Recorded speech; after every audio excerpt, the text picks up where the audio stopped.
আজ আমরা যাব জুইথা। বক্রেশ্বর নদীর উত্তর পাড়ে সাঁইথিয়া থানার অন্তর্গত গ্রাম জুইথা। এই গ্রামটিতে মূলত থান্ডার পদবীর মানুষের বাস, এছাড়া মণ্ডল, মাল আর কয়েক ঘর ব্রাহ্মণ আছে। তো সে যাই হোক, আমাদের আগ্রহ ছিল এই গ্রামের মনসা তলার প্রতি, কারণ কয়েকদিন আগে খবর পাই যে এখানে একটি প্রাচীন প্রস্তর মূর্তি আছে, যেটি কোন দেব বা দেবীর ঠিক বোঝা যাচ্ছে না, সিঁদুরে লেপা। তো সেইটা খোঁজার জন্যই আজকের মূলত যাওয়া। খুবই রহস্যজনক মূর্তি এবং অবস্থানটাও খুবই, মানে আজ থেকে হয়তো 50 বছর, 60 বছর কি 10 বছর, 20 বছর আগেও এই জায়গাটা একদম নদীর ধারে একটি নির্জন পরিত্যক্ত একটা জায়গা হিসেবেই পরিচিত ছিল। আজকে সেখানে মন্দির নির্মাণ হয়েছে বা অন্যান্য আবরণ যাই হোক সেগুলো হয়েছে। তো এই রাস্তাটা, মানে জুইথা গ্রামটির অবস্থান হচ্ছে ঠিক মানে বোলপুর সাঁইথিয়া রাস্তার পশ্চিম দিকে, রেল লাইন পেরিয়ে কুসুম যাত্রা হয়ে যাওয়া যায়। আর একটি রাস্তা আছে আপনার সিউড়ি, মানে আমোদপুর সিউড়ি রাস্তা থেকে দক্ষিণ দিকে একটি ছোট রাস্তা কেটে আছে, সেদিক দিয়ে যাওয়া যায়। তো আমরা এই কুসুম যাত্রা হয়ে রাস্তাটি বেছে নিই। পরে আমরা জানতে পারলাম যে এই কুসুম যাত্রা দিয়ে রাস্তাটি আসলে, মানে গুগল ম্যাপে যেরকম দেখাচ্ছে ব্যাপারটা এরকম নয়। গুগল একরকমভাবে, ওটা একটা মাটাল, যেটা ভাঙাচোরা একদম। বর্ষাকালে তো যাওয়াই যাবে না, এখন শীতকাল, চারিদিকে ধান কাটা চলছে। ফলে খুবই মনোরম ছিল আর খুবই অ্যাডভেঞ্চারও ছিল, কারণ আমার নতুন গাড়ি, আর যেটা প্রচণ্ড ভারী, কিন্তু তাও খুবই মজা হলো। তো চলুন আমরা যাই জুইথা, সেই রহস্যজনক মূর্তির সন্ধানে। কিসের মূর্তি দেখার চেষ্টা করি।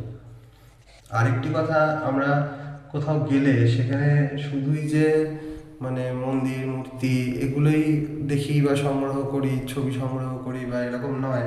আমরা সেই জায়গাটির লোককথা, লোকগান এগুলোকেও আমরা সংগ্রহ করার চেষ্টা করি, কারণ এটা আমাদের একটা বিরাট একটা কি বলবো ঐতিহ্য।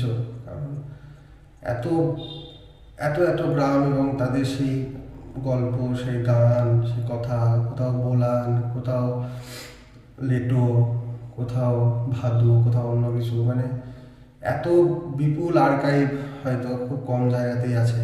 তো আমরা সেইগুলোকেও সংগ্রহ করার চেষ্টা করি। তো জুইথাতেও আমরা সেরকম কিছু উপাদান পেয়ে গেছি, যেটা আমরা দেখব পরবর্তীকালে ভিডিওতে। চলুন। বাজার থেকে আনলাম মালসা রান্নার সাথে, বাজার থেকে আনলাম মালসা রান্নার। বীরভূমে এমন মূর্তির খোঁজ পাওয়া কোনো আশ্চর্য বিষয় না, তবে আশ্চর্য লাগে আমার। মূলত পাল যুগে তৈরি এই সমস্ত সম্পূর্ণ ভগ্ন, অস্পষ্ট দেবদেবীর মূর্তিগুলি কে নির্মাণ করলো, কে নির্মাণ করালো, কোথায় এনারা পূজিত হতেন, কিভাবে বিষ্ণুর বিভিন্ন অবতার, 10 মহাবিদ্যা, বৌদ্ধ দেবী এবং স্বয়ং বুদ্ধের নানা রূপ আমরা বীরভূমের অচেনা অজানা গ্রামের মনসাতলা, ধরমতলা, কালীতলাতে রক্ষিত হতে দেখি। এদের আবির্ভাব নিয়ে বর্তমান গ্রাম জীবনে বহু প্রচলিত কাহিনী সৃষ্টি একটি পৃথক গবেষণার বিষয় হতে পারে, যদিও সে কুলীন শিক্ষিত মানুষের কাজ। আমার মতো অজ্ঞ উৎসুকের কাছে শুধু দেখার আর খোঁজার আনন্দই যথেষ্ট।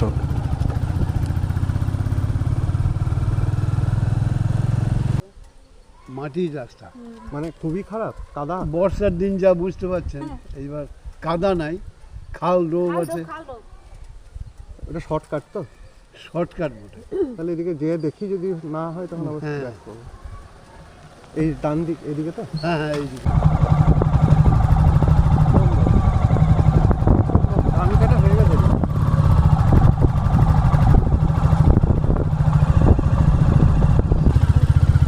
তবে নতুন কিছু দেখতে গেলে একটু কষ্ট না করলে ভালো লাগে না।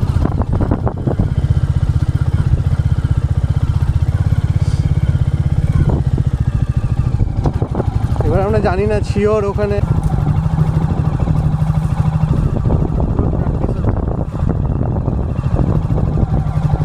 দিকটা কোথায়? মন্দিরে একবার লাস্ট মাথা, একদম শেষ মাথায়? কালে বাড়ি যাবেন নি? না, মন্দিরটা দেখতে এসেছি।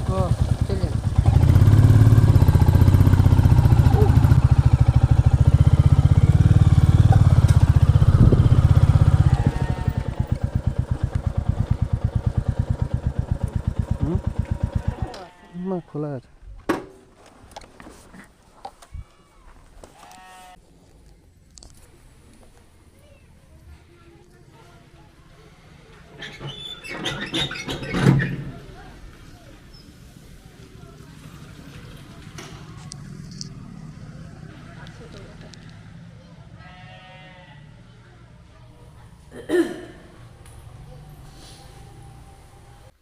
মূর্তিটি বহু বছর সিঁদুর লেপার ফলে একদম অস্পষ্ট হয়ে গেছে, তবে আকার দেখে মনে হলো ভগবান বিষ্ণুর বামন অবতার হতে পারে। এই মূর্তিটির পাশে আরও 3টি ছোট আকারের মূর্তি আছে, তবে তা একদমই অস্পষ্ট। এছাড়াও মনসা আছেন, আর আছে বানেশ্বর। খোঁজ নিয়ে জানলাম 27শে চৈত্র থেকে 3 দিন ধরম পুজো হয়, আর 2রা বৈশাখ মনসা পুজো হয়। সেদিন মনসাকে গ্রাম পরিদর্শন করানো হয়, একটি মেলাও হয়। ধরম পুজো উপলক্ষে এই কয়েক বছর আগেও বোলানের চল ছিল এখানে, তবে এখন আর তেমন কিছু হয় না। কথা বলতে বলতে আলাপ হয়ে গেল মুক্তি থান্ডারের সঙ্গে। বয়স 60-62, বাউল, বোলান, ভাদু গানে পারদর্শী। অনেক অনুরোধ করার পর গান শোনাতে রাজি হলেন। ধোনা খ্যাপার আশ্চর্য রূপকধর্মী গান। ধোনা খ্যাপা আমাদের আমোদপুরের লোকশিল্পী। বছরখানেক হলো পরলোক গমন করেছেন। কপাল গুনে ফেটে গেল, আমি দেখলাম না ভাই বাজিয়ে, বাজার থেকে আনলাম মালসা রান্নার আশাতে, বাজার থেকে আনলাম মালসা রান্নার আশাতে। নতুন মালসা দেখতে ভালো, ভেতরে লালি ওপরে কালো। নতুন মালসা দেখতে ভালো, ভেতরে লালি ওপরে কালো। মাঝে মাঝে ফেটে গেল, মাঝে মাঝে ফেটে গেল, দাদা লারা কাটির কোচাতে। বাজার থেকে আনলাম মালসা রান্নার আশাতে, বাজার থেকে আনলাম মালসা রান্নার আশাতে। ওরে মালসাই আছে প্রতি ঘরে, দিনে রাতে রান্না করে। মালসাই আছে প্রতি ঘরে, দিনে রাতে রান্না করে। মালসা চুয়ে রস পরে, মালসা চুয়ে রস পরে, সাধুক জোনা তাই চাতে।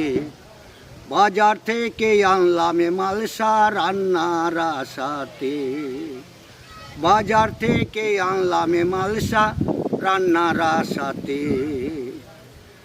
মালসা নিয়ে টানাটানি, ধোনা খেপার হয় হাঁপানি। মালসা নিয়ে টানাটানি, ধোনা খেপার হয় হাঁপানি। শেষে পাইনি একটু ওষুধ খানি, পাইনি একটু ওষুধ খানি বিনা পয়সাতে।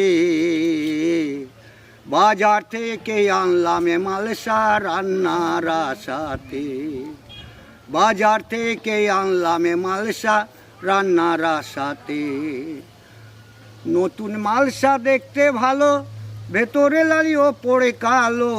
মাঝে মাঝে ফেটে গেল, লারা কাটির খোঁচাতে। বাজার থেকে আনলাম মালসা রান্নার আশাতে, বাজার থেকে আনলাম মালসা রান্নার আশাতে। এরপর আরও একটি গান শুনে ও সংগ্রহ করে আমরা এগিয়ে গেলাম আমাদের পরবর্তী গন্তব্য পাহাড়পুরের উদ্দেশ্যে, যা আপনারা দেখতে পাবেন পরের ব্লগে। আজ এখানেই। আমাদের কাজ ভালো লাগলে চ্যানেলটি অবশ্যই সাবস্ক্রাইব করবেন, তাতে নতুন নতুন তথ্য সংগ্রহে আমাদের উৎসাহ বাড়বে। আর এই ভিডিওটি পছন্দ হলে লাইক শেয়ার করে আরও মানুষের কাছে পৌঁছে দিন। আর কমেন্ট করে জানাতে ভুলবেন না যে কেমন লাগছে বা কী কী করা উচিত, আরও নতুন কিছু অ্যাড করা উচিত কি না, বা খামতির কথা। তবে আজ আসি, আবার আপনাদের নিয়ে যাব অন্য কোনো অজানা অচেনা বীরভূমের পথে।